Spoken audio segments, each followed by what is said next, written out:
চিকেনগুলো পরিষ্কার করে কেটে কাটলাম, মানে রান লেগ অ্যান্ড থাই আলাদা করা হলো।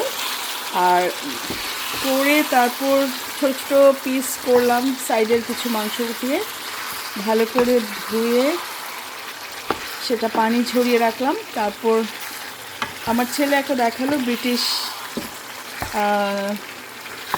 চিকেন, কী যেন চিকেন গার্লিক টমেটো চিকেন এরকম কিছু একটা। সে ব্রিটেনের এক শেফ, কী যেন নাম সামিন শেফটার, আমির আলী না কি যেন, আমির আলী। তো আমির আলী শেফ, সে ছোটো ছোটো শর্ট করে এক একটা রান্নার রেসিপি দিয়ে। তো তার একটা রেসিপি আমার সামিন আমাকে দেখালো, মা দেখো এই যে এই রেসিপিটা আমাকে বানিয়ে দাও। তো অনেকটা এরকমই চেষ্টা করছি। আমির আলী প্রচুর টমেটো সস দিয়েছে, যদি আমার বাসায় টমেটো সস নাই। আমি ফ্রেশ টমেটো চপ করে কেটে দিয়েছি 4 পিস করে করে। দেখেন রান্নার রঙটা এত সুন্দর আসছে। আর গার্লিক চপ করে দিয়েছি, অবশ্য আদার পেস্ট মানে জিঞ্জার পেস্ট ইউজ করেছি, কিন্তু গার্লিকটা চপ করেছি। তো এই সুন্দর চিকেন কারিটা এখন রান্না হচ্ছে। পেঁয়াজগুলোকে আগে ছোটো চপ করে তেলের মধ্যে ভেজে নিলাম। সাথে ছিল 3-4টা তেজপাতা, 6-7টা এলাচ, আর 2টো মাঝারি সাইজের কী বলে দারুচিনি। সেটা একটু ফ্লেভার আসার পরে পেঁয়াজটা দিয়ে ভালো করে ভেজেছি। তারপরে যে চিকেন অ্যাড করলাম, সেখানে হলুদের গুঁড়ো, মরিচের গুঁড়ো, পাপরিকা অ্যাড করলাম, পাপরিকা গুঁড়ো, আর সাথে দিলাম মানে 4 ভাগ করে কাটা tomato, fresh tomato.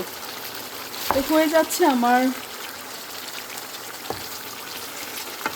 Tomato chicken, মানে গার্লিক টমেটো চিকেন। তো এখানে গার্লিক চপ করে করে দেওয়া আছে, এটা একটু কষালে সম্ভবত আমি সামান্য একটু পানি অ্যাড করব।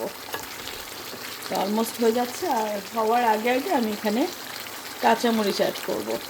আর আজকের ওয়েদারটা তো সেই রকম সুন্দর, খুবই সুন্দর একটা ওয়েদার, আলহামদুলিল্লাহ। আর চিকেনের যেগুলো বাকি আছে, এত চিকেন কেটে পরিষ্কার করলাম, এই চিকেনগুলো বাকি আছে যেগুলো আমি আবার ম্যারিনেট করে রাখবো। আমার বাচ্চারা বিকেলে হয়তো ওরা একটু স্ন্যাক্স হিসেবে খাবে, বেক করে। সেটা পেরি পেরি চিকেন মশলা দিয়েও বেক করতে পারে, আবার অথবা তন্দুরি চিকেন মশলা, যেটা ওরা লাইক করে। তো এটা হয়ে যাচ্ছে আমার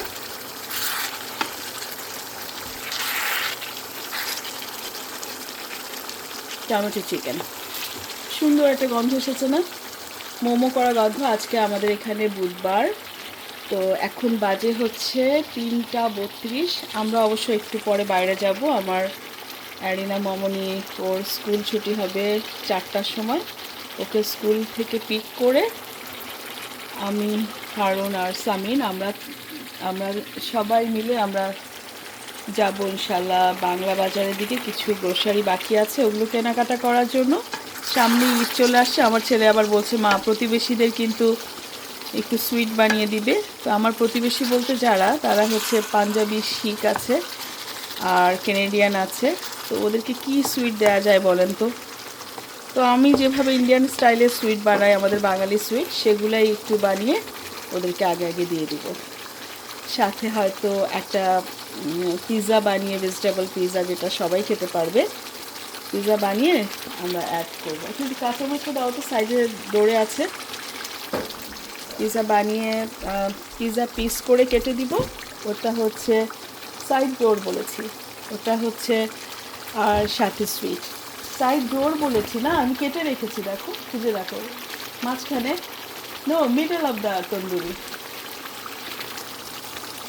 আমি কাঁচামরিচ দিতে হবে, তো ফ্রিজ থেকে একটু হারুনকে হেল্প করতে বললাম। সাইড ডোর আসলে দেখলাম মেয়েরা বুঝেই যায় যে কি বলে, আর ছেলেদের এত করে বলতে হয়। সকালে মেয়ের একটা কাগজ আমি গতকালকে রাতে ওর বাবার হাতে দেখলাম, সেটা কিন্তু আমি ঠিকই মনে রাখলাম যে কোথায় রেখেছে, উইন্ডোতে, লিভিং রুমের। তারা খুঁজেই পাচ্ছে না, অথচ আমি ঘুমিয়ে ঘুমিয়ে কিন্তু বলে দিলাম। এটাই হচ্ছে মা। বাসায় মাটা না থাকলে যে বাসায় কি অবস্থা হয়। তো আমরা কিছুক্ষণ পরে আমার মেয়েকে পিক করতে যাব, আর এর মধ্যে আমার হয়ে যাচ্ছে আমার সুন্দর একদম মানে সোনালি হলুদ রঙের একটা কালার আসছে, তার মধ্যে লাল লাল টমেটো। কি সুন্দর ব্যাপার বলেন তো। আর ছেলে বলে এর মধ্যে টমেটো সস দিতে। আচ্ছা বলেন তো, এটার মধ্যে টমেটো মিষ্টি মিষ্টি টমেটো সস দিলে কি আমরা খেতে পারবো? তো আমি এখন টমেটো গার্লিক চিকেনকে একটু মডিফাই করে আমাদের Bangladeshi tomato garlic ginger chicken ঝাল চিকেন নিয়ে আসলাম, চিলি চিকেন। আমার ছেলেকে হলো নামটা বলতে হবে, একটা নাম থাকতে হবে খাবারের।